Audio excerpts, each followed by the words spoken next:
নতুন বছরে আমরা শপথ নেই, আমরা যেন অন্তরে হিংসা লালন না করি, বিদ্বেষ লালন না করি, আমরা নিজেরা যেন কাদা ছোড়াছুরি না করি, আমরা যেন মিলেমিশে একসাথে একাকার হয়ে যাই। আল্লাহ তুমি কবুল করো, আমরা পড়ি আমিন।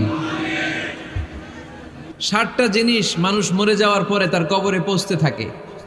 ইন্না মিম্মা ইয়ালহাকুল মুমিন মিন হাসানাতিহি বা'দা মাউতিহি, মানুষ মরে যাওয়ার পরেও যে 60টা জিনিস তার কবরে পৌঁছায় তার মধ্যে একটা হচ্ছে মসজিদান বানাহু, সে যে মসজিদ বানিয়ে গিয়েছে ওই মসজিদের সওয়াব। সুবহানাল্লাহ পড়েন।